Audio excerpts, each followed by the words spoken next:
আমি জানি আপনাদের ঈদ মার্কেটের তালিকা অবশ্যই হয়েছে। অন্তরকে জিজ্ঞাসা করেন, ওই তালিকার ভিতরে আপনি রয়েছেন, আপনার বিবি বাচ্চা সবাই রয়েছে, শ্বশুর পক্ষ শাশুড়ি পক্ষ সব রয়েছে। কারো ঈদের বাজেটে কি আপনাদের দুজন হাফেজ সাহেব, ইমাম সাহেব, মুয়াজ্জিন সাহেবের নাম কি এখন আছে? যদি না থাকে, ছোট্ট করে কথা বলি, বিশ্বাস করেন আপনার রোজা আল্লাহর দরবারে শতভাগ কবুল হবে না।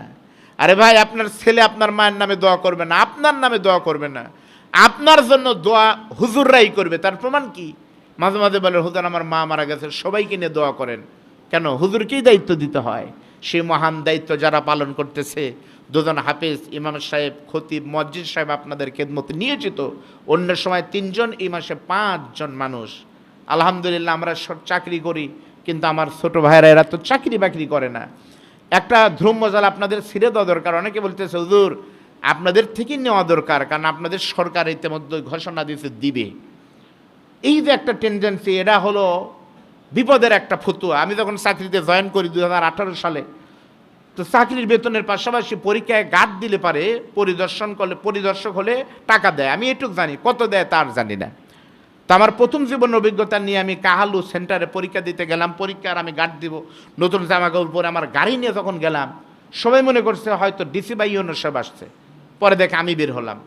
পরে আমি কেন্দ্রে গিয়ে পরীক্ষা সেরকম, আর ড্রাইভারকে বলছি খবরদার, খাওয়া দাওয়া আগে করার দরকার নাই।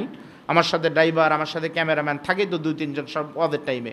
তো আমরা সবাই মিলে এখানে তো পাবোই একটা ভালো অ্যামাউন্ট। এটা নিয়ে গিয়ে আল্লাহ যদি বাঁচায়, আকবরিয়া না হলে শ্যামলীতে খাওয়া দাওয়া করে মাহফিলে দাও, বিশাল প্রস্তুতি।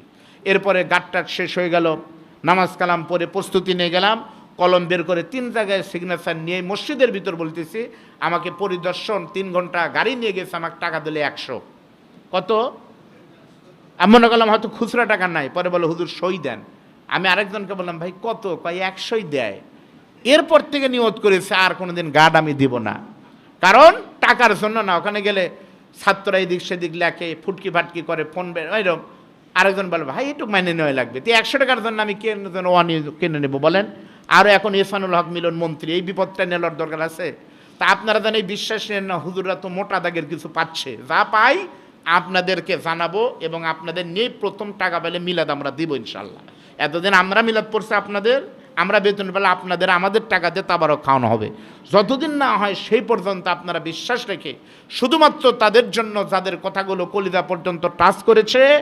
আমি টাকার জন্য নয়, আমি কিন্তু কারবালা মসজিদে আগে নিয়মিত আমাকে বলতো কালেকশনের হুজুর, প্রত্যেক মাসে কালেকশন হতো, তাই না? এখন কি হয়? কেন হয় না? একমাত্র হয় না আপনাদের কারণে। অহংকার করে